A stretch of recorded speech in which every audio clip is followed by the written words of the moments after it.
নমস্কার প্রিয় শ্রোতা বন্ধুরা। এখন শুনছেন তিয়াশার গল্পের বৈঠক থেকে গল্প পাঠ। আজকে আমি বিমল মিত্রের লেখা টেলিগ্রাম গল্পটি পাঠ করে শোনাচ্ছি। শুরু করছি আজকের নিবেদন টেলিগ্রাম। মানুষ যেমন বদলায়, মানুষের সমাজও তেমনি বদলায়। মানুষের স্বভাব, চাল চলন, রুচির মানদণ্ডও যুগ পরিবর্তনের সঙ্গে বদলে যায়, কিন্তু কয়েকটা জিনিস বদলায় না। যেমন সূর্য, সূর্য আগেও যেমন আলো দিত, এখনো তেমনি করেই আলো দেয়। সে এখনো আগেকার মতো পূর্ব দিকেই ওঠে আর পশ্চিম দিকেই অস্ত যায়। শুধু কি সূর্য, সমুদ্রও তাই। কত লক্ষ কোটি বছর পার হয়ে গেছে, তবু সমুদ্রের জলের রং সেই আজও নীলই আছে। আদি যুগের সমুদ্রের জলের যে রং ছিল এখনো তাই। আজ থেকে কোটি বছর পরেও তার লাল রং হবে না, হলদেও হবে না, এখনকার মতোই নীলই থাকবে বরাবর। এই নিয়ম, যা চিরকালের সাহিত্য, তার সম্বন্ধেও সেই একই কথা খাটে। সমাজ বদলায়, মানুষও বদলায়। মানুষের আচার, ব্যবহার, পোশাক, পরিচ্ছদ, সমাজ ব্যবস্থা বদলায়, কিন্তু সাহিত্য বদলায় না। মহৎ সাহিত্যের আবেদন তাই চিরকাল একই সমান। সেই রকম একজন মহৎ সাহিত্যের স্রষ্টার কথা তোমাদের আজ বলি। গ্রামের ছোট্ট একটা পোস্ট অফিস, তার চেয়েও ছোট এক পোস্টমাস্টার। রেলের স্টেশনের ধারে বসে মাস্টার মশাই কাজ করেন। আশেপাশে ৬-৭ মাইলের মধ্যে যত গ্রাম আছে, সমস্ত গ্রামের আশা ভরসা বলতে ওই এক চিলতে ডাকঘর। ডাকঘরের একজন মাত্র ডাকপিয়ন। সেই ডাকপিয়নকেই গ্রামে গ্রামে চিঠি বিলি করে বেড়াতে হয়। সকালবেলায় বেরোয় সে চিঠি বিলি করতে, আর সেই সন্ধেবেলায় ফেরে। কাজকর্ম সব সারা হয়ে যায় তখন। তা চিঠিপত্র তেমন আসেও না পোস্ট অফিসে। তখনকার দিনে চিঠিপত্র লেখার অত রেওয়াজও ছিল না। গ্রামের মানুষও ছিল সরল, তাদের চাহিদাও ছিল কম। অল্পতেই খুশি থাকার বিদ্যে তাদের জানা ছিল। আর তাছাড়া একখানা পোস্টকার্ডের দামই বা কিছু কম ছিল নাকি? একটা পোস্টকার্ডের দাম তখন ছিল ১ পয়সা। সেই একটা পয়সাই বা কোত্থেকে আসে যে মানুষ খামোখা চিঠি লিখে তা নষ্ট করবে? যেদিন গ্রামে হাট হতো সেদিন ডাকপিয়ন আসতো। আশেপাশের গ্রাম থেকে লোকে হাট করতে আসতো, আর ডাকপিয়ন তাদের হাতে চিঠি দিয়ে দিত। গ্রামের কোনো অবস্থাপন্ন মোড়লের বাড়ির চণ্ডী মণ্ডপে এসে উঠত ডাকপিয়ন। সেখানে জলখাবারের বন্দোবস্তও ছিল তার জন্য। জলখাবার মানে সেরকম কিছু নয়, একটা বাটিতে কিছু গুড়, মুড়ি, আর একটা কাঁসার গেলাসে ঠান্ডা জল, কখনো কখনো বা তার সঙ্গে দুটো বাতাসা। যদি কারো পোস্টকার্ড কিনবার দরকার হতো তাও পাওয়া যেত তার কাছে। কিন্তু একবার হলো কি, সেই গ্রামে এলো এক টেলিগ্রাম। টেলিগ্রাম, চিঠি মাঝে মধ্যে আসে গ্রামে। কারো ছেলে বাড়ি থেকে পালিয়ে শহরে গেছে, তার আর খোঁজ খবর নেই। হঠাৎ ১০ বছর বাদে হয়তো তার চিঠি এসে হাজির হলো। তাতে লেখা আছে সে ভালো আছে, বাড়ি ফিরে আসতে চায়। তার জন্য টাকা পাঠাতে বলেছে বাপকে। কিংবা গুরুদেব কাশী কি শ্রীক্ষেত্র থেকে লিখছেন যে তিনি অমুক তারিখে অমুক তিথিতে শিষ্যর বাড়িতে পায়ের ধুলো দেবেন। শিষ্য যেন পালকি নিয়ে দেউলটি স্টেশনে গিয়ে হাজির থাকে। এসব কালে ভদ্রে। মোট কথা এমনই এক অজ গ্রাম, যেখানে ডাকপিয়ন না এলেও কারো কোনো লোকসান হয় না, বরং এলেই বিপদ। সে গ্রামে কারো চিঠি পাওয়ার দরকারও হয় না, চিঠি পাঠাবারও দরকার হয় না। এইরকম এক গ্রামে টেলিগ্রাম আসা এক অভাবনীয় ঘটনা। যার নামে টেলিগ্রাম সে তো ভেবেই অস্থির, কে তাকে টেলিগ্রাম করেছে, টেলিগ্রামে কি লেখা আছে। অনেক লোক এসে জুটল, সবাই জড়ো হলো মোড়ল মশাইয়ের চণ্ডী মণ্ডপে। মোড়ল মশাই টেলিগ্রামের কাগজখানা হাতে নিয়ে সকলকে দেখাতে লাগলেন। সবাই দেখল লাল রঙের কাগজ, ভেতরে ইংরেজি অক্ষরে গুটিকত কি সব লেখা। কেউ বাংলা লেখাপড়াই জানে না, তার উপর আবার ইংরেজি। তাদের কাছে বাংলাও যা, ইংরেজিও তাই। ডাক পিয়নকেও সবাই ধরলে, আপনি পড়ে দিয়ে যান দাসমশাই। দাসমশাই মানে হরিপদ দাস। দাসমশাইয়ের বিদ্যেও ওই পর্যন্তই। নেহাত মাস্টারমশাই নিজে নাম ঠিকানা দেখে সমস্ত বুঝিয়ে দেন, তাই তার চাকরিটা বজায় আছে। নইলে ৮ টাকা মাইনের গাঁয়ের ছোট ডাকঘরে সে পিয়নের কাজ করছে। দাসমশাই বললে, ওরে বাবা, আমি যদি ইংরেজি পড়তে পারবো তো এই ডাক পিয়নের চাকরি করি। বলে আর দাঁড়ালো না সে সেখানে, কাজ সেরে আবার অফিসের দিকে ফিরে গেল।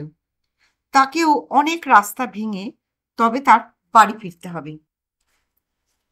গ্রামের লোক মহা মুশকিলে পড়ল। টেলিগ্রামটা একজনের নামে এসেছে, কিন্তু দায়টা যেন সকলের। সকলেই ভাবনায় পড়ল, কে টেলিগ্রামটার পাঠ উদ্ধার করে দেবে, কে টেলিগ্রামটার মানে করে দেবে। সঙ্গে সঙ্গে খোঁজ পড়ল গ্রামে ইংরেজি জানে এমন একজনের, যার শ্বশুর বাড়ি হালি শহরে।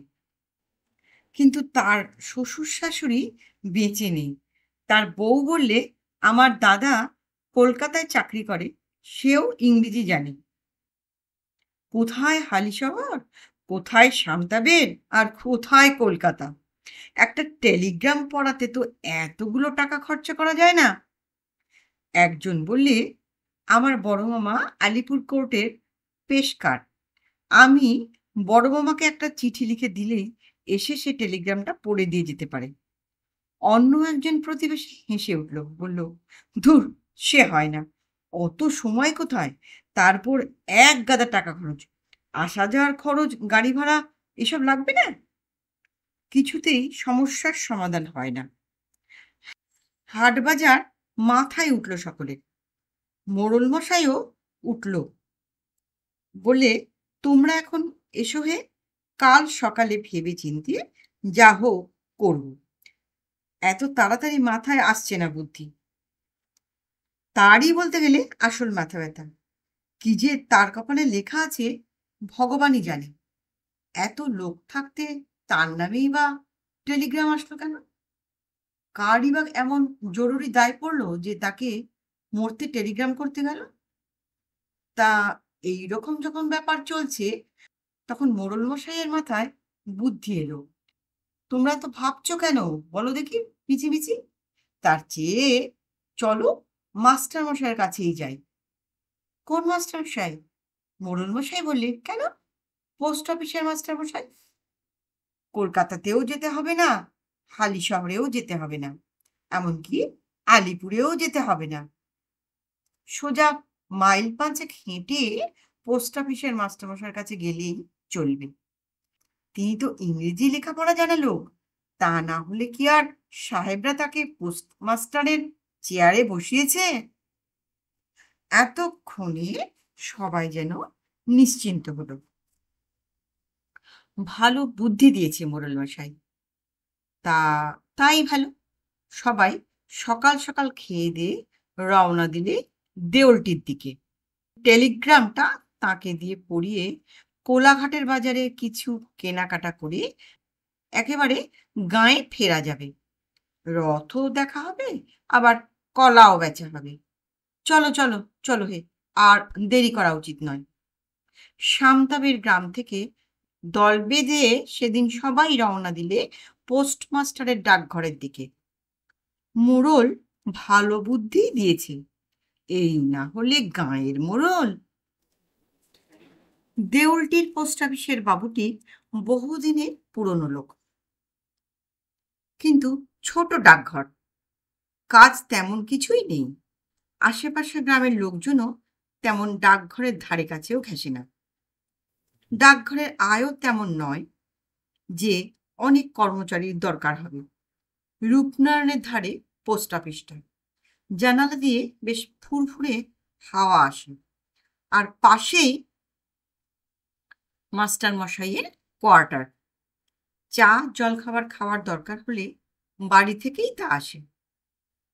সকালবেলার দিকে যখন ডাকগাড়ি আসে তখন চিঠিগুলোতে ছাপ মেরে বিলি করেই খালাস।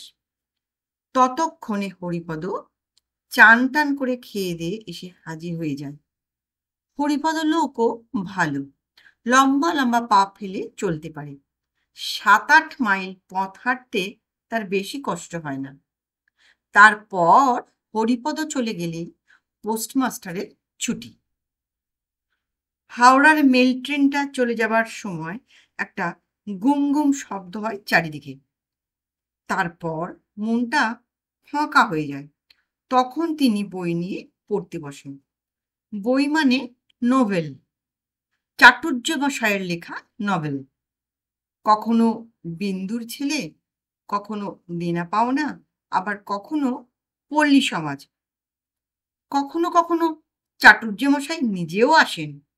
মাস্টারমশাই দূর থেকে তাকে দেখেই সামনের দরজায় গিয়ে ডাকেন, ও চাটুর্যমশাই, চাটুর্যমশাই। শরৎচন্দ্র চিনতেন পোস্টমাস্টারকে। কাছে আস্তে আস্তে জিজ্ঞাসা করতেন, কি খবর, ভালো তো? পোস্টমাস্টার বলতেন, আপনার পল্লী সমাজ বইটা পড়ে শেষ করেছি।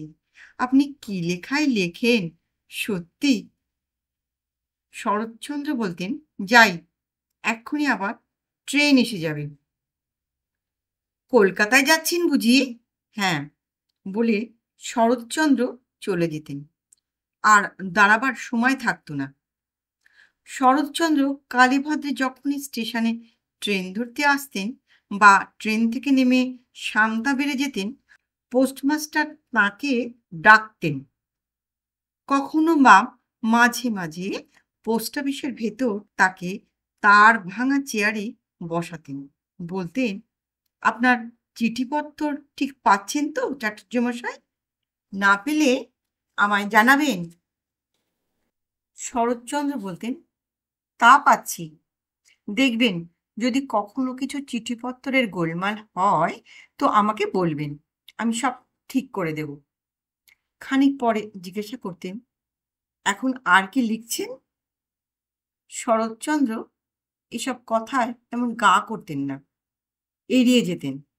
না না আজে বাজে কথা তুলে প্রসঙ্গটা চাপা দিয়ে দিতেন।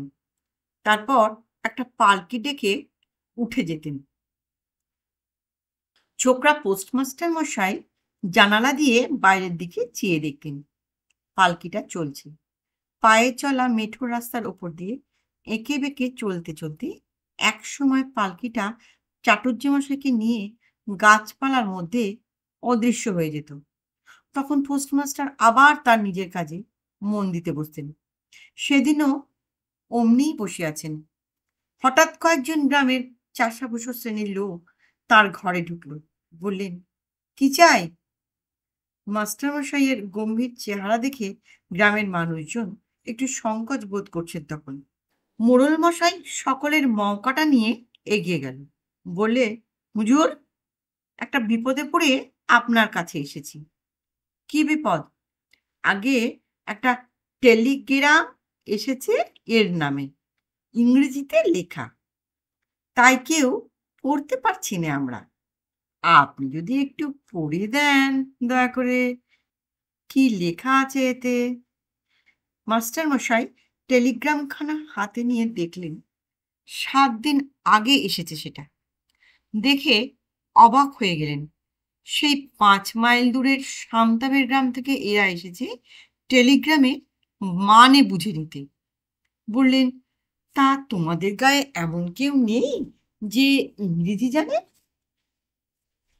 তাকে নিয়ে টেলিগ্রাম পড়িয়ে নিতে পারলে না? এই সামান্য কার্যের জন্য এত দূরে হেঁটে এসেছো তোমরা? মোড়ল মশাই বললে, এগে সেরকম কেউ থাকলে কি আর এত দূরে কষ্ট করে আপনার কাছে আসি?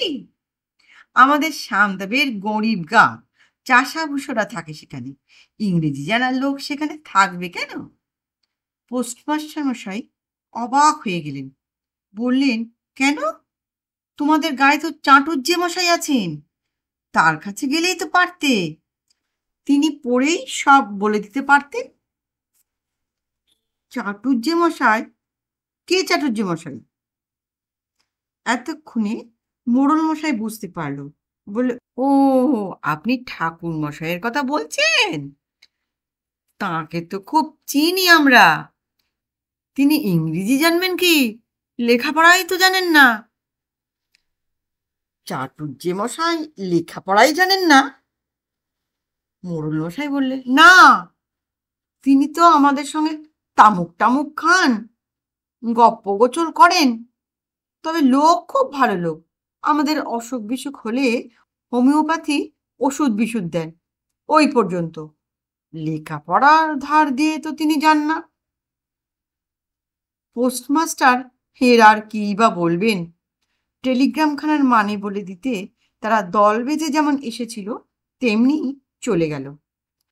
টেলিগ্রামে এমন কিচ্ছু জরুরি খবর ছিল না। কার দুঃসম্পর্কের এক জ্যাঠামশাই বিহারের কোন শহরে হঠাৎ মারা গেছে তারই খবর। লোকজন টেলিগ্রাম পড়িয়ে নিয়ে আবার চলে গেল। দুদিন পরে পোস্টমাস্টার মশাই নিজের চেয়ারে বসে আছেন, দেখলেন দূরে স্টেশনের পথে চাটুজ্জে মশাই চলেছেন। সঙ্গে সঙ্গে রাস্তায় বেরিয়ে পড়লেন। দূর থেকেই ডাকতে লাগলেন, চাটুজ্জে মশাই, ও চাটুজ্জে মশাই। শরৎচন্দ্র থমকে দাঁড়ালেন। মাস্টার মশাই কাছে আসতেই বললেন, কি খবর? ভালো তো? একটা খবর আছে চাটুজ্জে মশাই। আপনার সামতাবের থেকে একদল লোক আমার কাছে এসেছিল সেদিন একটা টেলিগ্রাম পড়িয়ে নিতে। টেলিগ্রাম? কিসের টেলিগ্রাম? মাস্টার মশাই সমস্ত ঘটনাটা আগাগোড়া বলে গেলেন। তারপর বললেন, দেখুন চাটুজ্জে মশাই, আমি ভেবে অবাক হয়ে গেলাম, আপনি যে এত বড় একজন নামজাদা লেখক, এত বড় লেখাপড়া জানা লোক, সারা ভারতবর্ষময় লোক আপনার নাম জানে, আপনাকে দেখবার জন্য পাগল, তা আপনার সামতাবেরের লোকেরা কেউ তা জানে না? সমস্ত ঘটনাটা শুনিয়ে শরৎচন্দ্র হাসতে লাগলেন। মাস্টারমশাই তাকে হাসতে দেখে অবাক হয়ে গেলেন। বললেন, আপনি চাটুজ্জে মশাই হাসছেন? ওরা বলে কিনা আপনি লেখাপড়াটা কিছুই জানেন না, শুধু ওদের সঙ্গে ওই তামাক টামাক খান আর গল্প গাছা করে, আর ওদের অসুখ বিসুখ হলে হোমিওপ্যাথি ওষুধ বিষুধ দেন, ব্যাস। আমার শুনে রাগ হয়ে গেল, আর আপনি কিনা হাসছেন। শরৎচন্দ্র তখনও হাসছেন। বললেন, ওই ভালো মাস্টার, ওই ভালো। আমি যে বইটই লিখি এই খবরটা ওদের না জানাই ভালো। ওরা তা জানলে আমি আর বিন্দুর ছেলে, পল্লী সমাজ কিংবা দেনা পাওনার মতন বই লিখতে পারতুম না। বলে আর দাঁড়ালেন না, বললেন, চলি। মাস্টার মশাই অবাক হয়ে দেখলেন শরৎচন্দ্র স্টেশনের দিকে এগিয়ে চলেছেন। মাথায় পাকা চুল, সাদা পাঞ্জাবি, সাদাসিধে সাধারণ মানুষের প্রতিনিধি। দেখলে কে বলবে ওই মানুষটার মনে এত সহানুভূতি, কলমের এত তেজ, প্রাণে এত দরদ। নমস্কার। কথা সাহিত্যিক শরৎচন্দ্রের জীবনে একটা ছোট্ট কাহিনী নিয়ে বিমল মিত্র এই গল্পটা লিখেছেন। আশা করি আপনাদের সকলের ভালো লাগবে। গল্পটা ভালো লাগলে একটা লাইক করতে ভুলবেন না। আর আমার চ্যানেলে নতুন শ্রোতা বন্ধু হলে অবশ্যই চ্যানেলটিকে সাবস্ক্রাইব করে বেল আইকনটা অন করে রাখবেন। আর আপনাদের গুরুত্বপূর্ণ মতামতের অপেক্ষায় রইলাম।